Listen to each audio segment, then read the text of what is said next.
ओम श्री सद्गुरुवे नमः। जन्म शताब्दी पुस्तक माला 84 डे 11। परम पूज्य गुरुदेव वंदे माँ का दिव्य प्रेम अमृत और दिव्यता की ओर की यात्रा, अतीन्द्रिय क्षमताओं के जागरण की यात्रा, उससे ज्यादा संतोष की यात्रा, कोलाहल मुक्त जीवन की यात्रा और भीतर की सिद्धियों के जागरण की यात्रा। अब कौन सी सिद्धि? गुरुदेव कह रहे हैं सिद्धि पानी पे चलना सिद्धि नहीं है, पानी का सम्मान करना सिद्धि है। अग्नि के आर पार निकलना सिद्धि सिद्धि नहीं है, सूर्य का सम्मान करना सिद्धि है, सविता का सम्मान करना सिद्धि है ना। हवा से चीजें प्रकट करना सिद्धि नहीं है, पर वायु प्रदूषण रोकना सिद्धि है। वायु प्रदूषण के लिए हम क्या कर रहे हैं, ये सिद्धि है। प्रकृति की सही मायनों में सेवा करना, प्रकृति की पंच तत्वों की वैल्यू करना सिद्धि है, पर प्रकृति और पंच तत्वों पर विजय पाना सिद्धि नहीं है। हम सोचते हैं कि साधना से सिद्धि का अर्थ यह है कि पानी पर चल जाएंगे, हवा में उड़ जाएंगे। हवा में तो चिड़िया भी उड़ी रही है, हम क्या करेंगे उड़ के? कहीं जाना है तो एरोप्लेन में बैठकर चले जाओ, बोट का सहारा ले लो। फिर परम पूज्य गुरुदेव ने बहुत कठोर शब्दों में ये कहा था कि जिस दिन प्रकृति ने अपना बिल भेज दिया उस दिन अकल ठिकाने पर आ जाएगी। और ये अब हम अच्छे से समझ सकते हैं क्योंकि कोरोना अब हम सबने जी लिया है, और कोरोना एक तरह से प्रकृति का बिल भेजना ही था। प्रकृति हमें ये बता रही थी कि मेरा दोहन कब तक करेंगे। और बहुत दुख की बात है कि आज भी हम ये बात नहीं समझ पा रहे हैं। आज भी कई जगहों पर इस चीज की वैल्यू नहीं है। और शुरुआत कहाँ से है? जो मैं अभी देख रही हूँ वो यही है कि कचरा हम सहजता से जला देते हैं। हम नहीं समझ पा रहे कि कचरा जलाने से जो गैसेस निकलती हैं वो कितनी हार्मफुल हैं, वो हमें कितना बीमार कर देती हैं।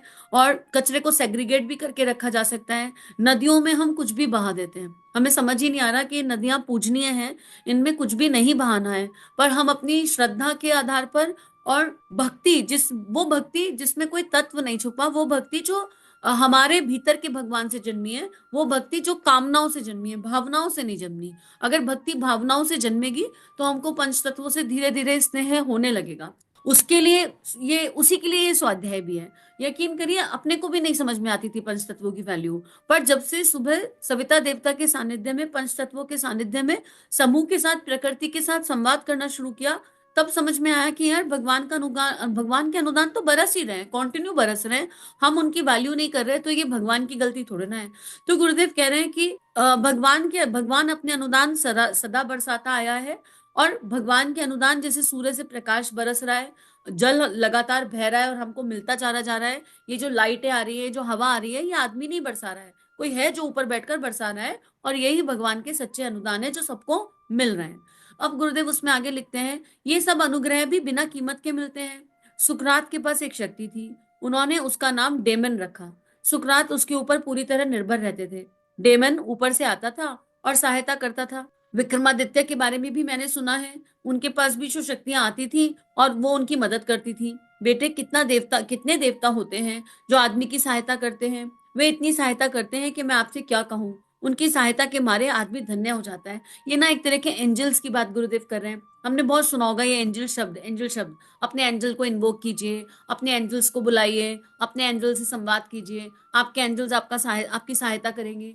अरे तो एंजल्स को किस लिए बुलाना है हमें? हम एंजल को इसलिए बुलाएंगे कि हमारे घर में बिजली का बिल कम कर दो? क्या ये कारण हो सकता है एंजल्स को बुलाने का? हमने इसको भी मजाक बनाकर रख दिया है। हम एंजल वाली जो एनर्जी है, एंजल इन्वोकेशन की जो एनर्जी है, इसका भी कहीं ना कहीं मिसयूज कर रहे हैं। हमें यही नहीं समझ में आ रहा कि हमें देवीय सूक्ष्म शक्तियों को का आवाहन किस भाव से करने की आवश्यकता है।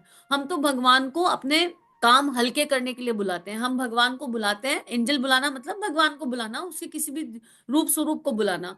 तो कभी गंगा जी का आवाहन कर लिया, कभी किसी एंजल का आह्वान कर लिया, आप उनका नाम कुछ भी रख दें, उससे अंतर नहीं पड़ता है। लेकिन हम उनको बुलाते हैं और फिर उनको अपनी पूरी लिस्ट पकड़ा देते हैं, ये काम हमारे बैग बाकी है और ये हमसे हो नहीं रहे, ये आप कर लो। माँ आनंदमी का स्वाध्याय कर रहे थे और माँ आनंदमी ने इतनी मजेदार उसमें एक बात कही जो दिल को हिला के रख गई। वो कहने लगी कि माँ आनंदमी कहती है कि बेटे जब तुम्हें भौतिक संसार में कुछ पाना होता है तो तुम सारे प्रयास करते हो, तुम सारे एफर्ट्स डालते हो, जीविका पाने के लिए एफर्ट डालते हो, बच्चों के नंबर लाने हैं तो बच्चों को मार मार के पढ़ाते हो, सारे एफर्ट डालते हो, अपनी सैलरी बढ़ानी है तो इंटरव्यू देते चले जाते हो, एक नौकरी से दूसरी नौकरी पर स्विच कर जाते हो, तुमको कुछ टेस्टी खाना है तो उसके तुम सारे सरंजाम चुकाते हो, और फिर यूट्यूब पे रेसिपी देख देख कर बनाते हो, जाने तुम क्या क्या करते हो। जब बात भगवान की आती है तो कह देते हो भगवान जैसा कराएंगे वैसा हो जाएगा। अब भगवान कराएंगे तो सुबह उठ जाएंगे, भगवान जब कराएंगे तो जब हो जाएगा, भगवान चाहेंगे तो हो जाएगा। तो माने का क्या, तुम अपने आप को धोखा नहीं दे रहे हो? अरे अगर भगवान सब कराएंगे तब हो जाएगा तो तुम कैसे अपने बच्चे पाल पा रहे हो, तुम कैसे अपने भौतिक जीवन की व्यवस्था बना पा रहे हो, वो सब चीजें तो तुम कर रहे हो। वहां तो तुम ये नहीं कहते, पढ़े रहो ना फिर, कि भगवान उठाएंगे तो खाना बन जाएगा बच्चों के लिए, भगवान कहेंगे तो ऑफिस पहुंच जाएंगे। वहां तो तुम ऐसा नहीं करते हो। तो जब बात भगवान को याद करने की आती है, तब तुम सारा ठीकरा भगवान पर फोड़ देते हो कि अब भगवान नहीं चाहते होंगे। जिस दिन उन्होंने चाहा उस दिन सुबह उठ के जब भी हो जाएगा, जिस दिन उन्होंने चाहा उस दिन साधना उपासना आराधना भी हो जाएगी, उस दिन कोई ना कोई स्वाध्याय भी सुन लेंगे। अब वो नहीं चाहेंगे तो कैसे हो जाएगा। और इस बात ने अंतःकरण इतना हिला दिया, और एक्चुअली हिला दिया। हमें विचार करने की आवश्यकता है, ये तो स्वाध्याय है, मेरी आत्मा का अध्ययन हुआ, और कई सारे ऐसा पैरामीटर दिखाई दे गए जहां पर लगा जब संसार की बात आती है, जीविका की बात आती है, या संसार का कोई भी काम की बात आती है, चाहे वो बच्चे का स्कूल का टिफिन हो, चाहे वो ऑफिस जाना हो, चाहे वो संसार की कोई चीज निभाना हो, वहां तो हम नहीं कहते भगवान जी आप आ जाओ और करा दो। हम वहां पर सारे प्रयत्न खुद डालते हैं, सारे एफर्ट खुद करते हैं। बच्चा 2 बजे स्कूल से आने वाला हो, कैसे 1:30 बजे खाना रेडी हो जाता है। तो आत्मा के भोजन का क्या, आत्मा जो तड़पती रहती है, वहां हम ये कह देते हैं भगवान साथ नहीं दे रहे। तो हम बहुत धोखेबाज हैं, हम अपने आप को धोखा दे रहे हैं और इतना छल कर रहे हैं। उस एक लाइन ने अंतःकरण हिला दिया। अब हमें अपनी अपनी कॉपी जांचने की आवश्यकता है कि अगर या तो भक्ति का तत्व इतना ज्यादा हो गया हो, या तो सत्यरजतम सब सब कुछ वाकई में ईश्वर को अर्पित हो गया हो कि अब हमारे तीनों गुण तुम्हारे ही हैं। अगर ये हो गया है तो उनकी बात मैं करती नहीं यहाँ पर। लेकिन अपनी अपनी अवस्था कौन जान सकता है? हम अपनी अवस्था खुद जान सकते हैं, या हमारा गुरु जान सकता है, और कोई नहीं जान सकता। कोई किसी के अंतःकरण को नहीं जान सकता। अगर अंतःकरण में सुख दुख होता है, हानि लाभ का अंतर पड़ता है, मान सम्मान का अंतर पड़ता है, तो कहाँ सतरजतम सब कुछ भगवान को अर्पित हुआ। अगर अभी हीन भावनाएं आती हैं या कुछ अच्छा हो जाए तो उस पर उत्तेजित हो जाते हैं, तो कहाँ भगवान को सब कुछ अर्पित हुआ। जब सब कुछ अर्पित हुआ नहीं और संसार के लिए एफर्ट्स लगा रहे हैं, तो भगवान के लिए एफर्ट लगाने पर हम कैसे कैजुअल हो जाते हैं। हम क्यों कैजुअल हो जाते हैं? हम किसको धोखा दे रहे हैं? हम अपने आप को धोखा दे रहे हैं। इसमें भगवान का कुछ बिगड़ने वाला नहीं है, हमारा ही है। जो बिगड़ेगा भाई पाएंगे भी हम ही। अगर हम अच्छा करेंगे तो लौटकर भी हमारे पास आएगा, और खोएंगे भी हमें। ना तो भगवान कुछ पाने वाला है और ना भगवान कुछ खोने वाला है। समुद्र में से एक लोटा जल निकाल लो, समुद्र का कुछ बिगड़ जाएगा क्या? तो हम भगवान के साथ जितने मर्जी खेल खेल लें, अपने प्रवर्त मन को बीच में लाकर, और कितनी भी मर्जी वकालत कर लें अपनी, पर सत्य यही है कि हम लोग ट्रैक से उतर जाते हैं ऑन एंड ऑफ, और उस ट्रैक से उतरने के नाम को भी भक्ति कह देते हैं। एंजल्स को बुलाते हैं। अरे गायत्री माता घूमती ते रहती है एंजल के जैसे। परम पूज्य गुरुदेव से बड़ा कोई एंजल नहीं है इस संसार में। उन्होंने कहा तुम सुबह 5 बजे संग्रह के भाव से मुक्त होकर, कद्दू मांगने के लिए मुझे मत बुलाना, संग्रह के भाव से मुक्त होकर अपने सीधे हाथ को सिर पर फेरो, और श्रद्धा से भक्ति से भावना से पुकार लगाओ, मैं तुम्हारे हर समस्या का समाधान दूंगा, मैं तुमको सारी जिज्ञासाओं के उत्तर दूंगा। पर गुरुदेव हमें समाधान देंगे, हमारी समस्या को गायब नहीं करेंगे। क्योंकि मित्रों, समस्या क्या गुरुदेव ने दी थी? समस्या क्या भगवान ने आके हमारे सॉफ्टवेयर में डाली? हमारे जीवन में आज जितनी भी समस्याएं हैं, उनका जन्मदाता कौन है? हम ही ने तो जन्म दिया है। बच्चे को जन्म दिया है तो पालते हैं, तो समस्या को जन्म दिया तो उसको भी तो हम ही पालेंगे। कोई और किराए का आके उसको पालकर चला जाएगा क्या समस्या को? समस्या के जन्मदाता हम हैं, तो समाधान भी तो हमारे भीतर से ही प्रकट होगा। आप अपने जीवन की एक भी समस्या को सामने रखकर देख लीजिए आज, और देख लीजिए वो समस्या जन्मी कहां से, उसकी मूल क्या है। उसकी मूल हमारी ही भावनाएं हैं, हमारी ही विचारणाएं हैं। हम ही ने राई जैसी समस्या को पहाड़ बना लिया है। ऐसी समस्या जिससे हमारा कुछ बिगड़ ही नहीं रहा। कई बार तो हम दूसरों को अपने चित्त पर इतना धारण कर लेते हैं कि हम जो अच्छे भले काम कर रहे थे वो भी छूट जाते हैं। फलाने ने ऐसा क्यों किया, उसने ऐसा क्यों कहा, इसने ऐसा क्यों कर दिया, इसका अध्यात्म खराब है, उसका अध्यात्म खराब है, इसके अध्यात्म में क्या रंग है, बेकार है इसका अध्यात्म, इतने साल की माला जब बेकार है। क्या कर रहे हैं हम? क्यों कर रहे हैं हम? एक ये एनर्जी हो जाती है कि अगर किसी को हम देख लेते हैं इस यात्रा पर चलते हुए, तो सोचते हैं वो इंसान परफेक्ट है।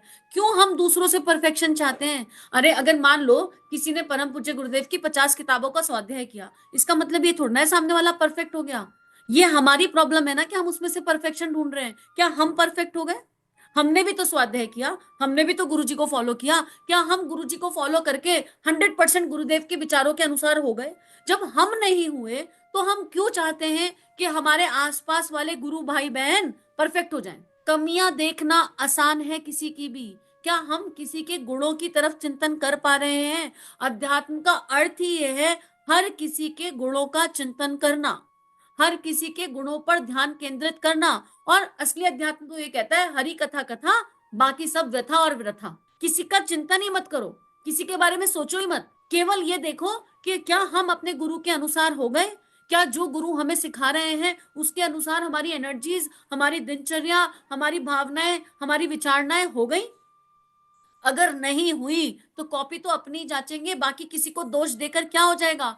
और मित्रों, अगर हम दोष वाली एनर्जी पर हैं तो आप किसी को भी दोष दे दीजिए, आप जिस अवगुण का चिंतन कर रहे हैं आपके भीतर वो अवगुण ट्रांसफर हो जाएगा, पहली बात। दूसरा, आप चिंतन कर रहे हैं तो कहीं मूल में वो अवगुण हमारे भीतर है।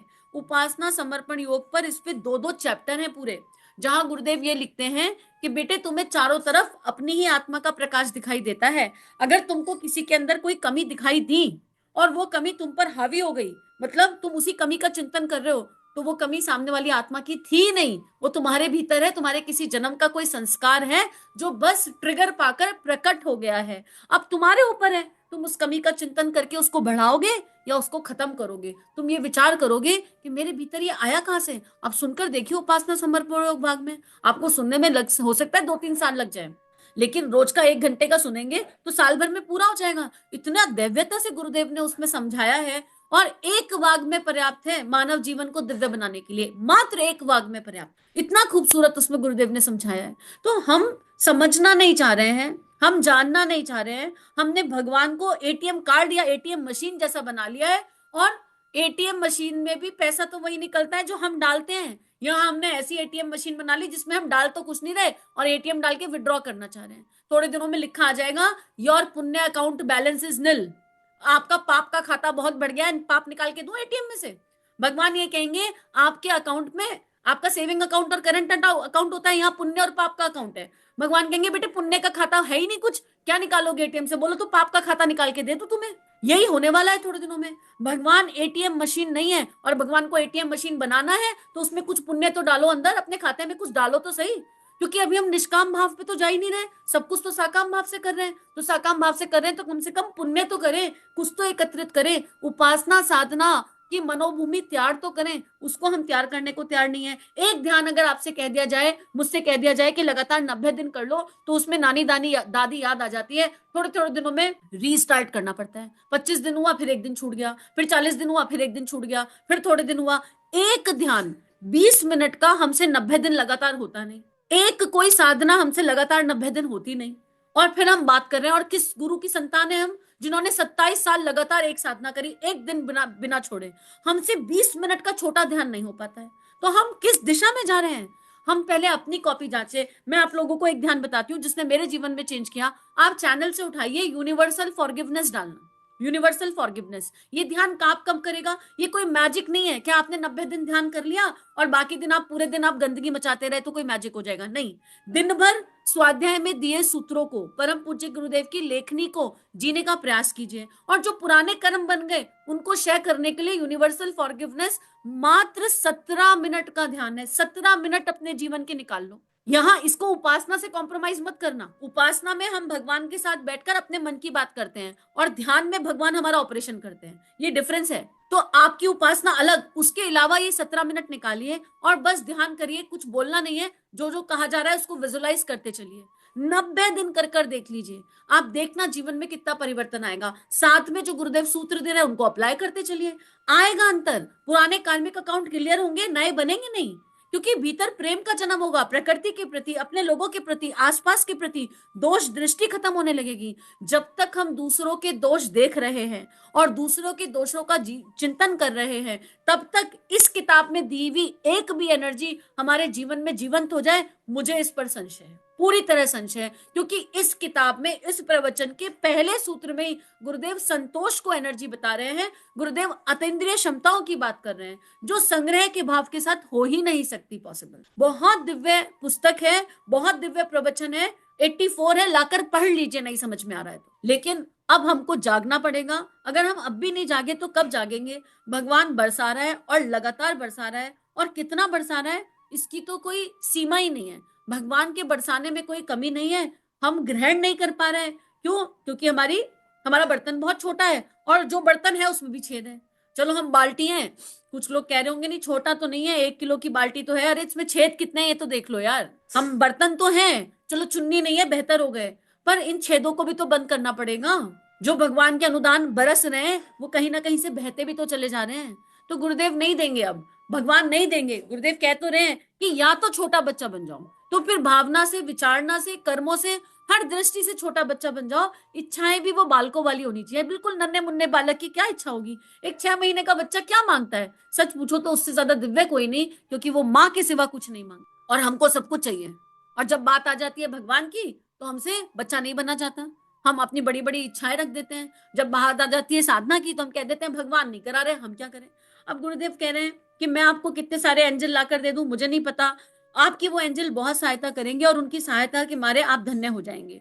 बेटे, देवता कौन होते हैं? देवता अड़ोसी पड़ोसी नहीं होते, वे संबंधी नहीं होते। देवता उन शक्तियों का नाम है जो आदमी के ऊपर बरसती हैं और आदमी को धन्य कर देती हैं। किस किस के ऊपर देवता बरसे? बेटे, मैं ज्यादा तो नहीं कह सकता, औरों का हवाला तो मैं नहीं देता, बस अपना हवाला देता हूँ। हमारे ऊपर कौन बरसता है? सुकरात के ऊपर ये डेमन बरसते थे, हमारे भीतर भी बरसता है। सारा का सारा अनुग्रह उसी से काम करता है। कैसा अनुग्रह? आपको मालूम है, उसमें अकल का भी अनुग्रह है। अकल कहाँ से बरसती है? अकल कहाँ से आती है? बेटे, आप कौन से स्कूल में पढ़े हैं? बेटे, हम तो किसी स्कूल में पढ़े भी नहीं, फिर भी हमारे पास देख लीजिए कितनी अकल है। ये सारी अकल हमारे पास आसमान से आई है, आसमान से बरसकर हमारे दिमाग में ये अकल घुस जाती है। बेटे, पैसा कहाँ से बरसता है? बेटे, पैसा भी आसमान से बरसता है, हमारी तिजोरी में आकर घुस जाता है। कितना सुंदर गुरुदेव अपने दिव्य जीवन से चित्रण दे रहे हैं, कितना सुंदर बता रहे हैं।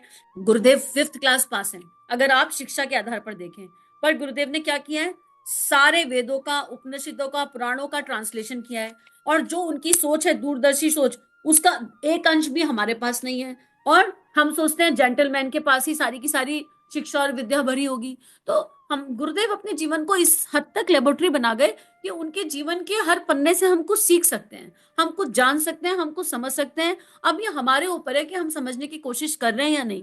कुछ नहीं तो एक ही धारणा कर लें, दिन भर में जब कुविचार आए, कुभावना आए, उसी समय गुरुदेव माँ का ध्यान कर लें और सोच लीजिए कि दिमाग के अंदर गुरुदेव माता जी बैठे हैं, आलती पालती मारकर गुरुदेव माता जी दिमाग में बैठे हैं, और माता जी ने एक डंडा भी ले रखा है हाथ में। अब ऐसे ही मान लो कि डंडा ले रखा है, तुमको बहुत समझा लिया, तुमको समझ नहीं आता, और एक एक विचार जो गलत आता है, एक डंडा उस पर जोर का पड़ता है, एक डंडा जोर कर, और फिर हमें अकल आती है, अरे यार डंडा पड़ रहा है, फिर हम 5 गायत्री मंत्र करते हैं, कहते हैं सॉरी सॉरी सॉरी गुरुदेव, अब दोबारा नहीं करेंगे। कुछ नहीं तो यही धारणा कर लो, अरे जो धारणा आपको अच्छी लगती है वो कर लो, लेकिन परम पूज्य गुरुदेव के ये वैल्यूज और प्रिंसिपल्स अगर हमने फॉलो कर लिए, तो हमारा जीवन धन्य हो जाएगा। आज का स्वाध्याय यही गुरु चरणों में अर्पित समर्पित, और बस अपनी अपनी कॉपी की जांच। इन भावनाओं को विश्वव्यापी बनाने के लिए सभी को कोटि कोटि आभार। इदम श्री सद्गुरुवे नमः। चलो गुरुदेव के सपने सजाने की शपथ लें। युग दृष्टा, युग ऋषि, परम पूज्य गुरुदेव की लेखनी जन जन के जीवन को प्रभावित कर सकती है, जन जन का ट्रांसफॉर्मेशन कर सकती है, हर किसी को परमानेंट आनंद की तरफ ले जा सकती है।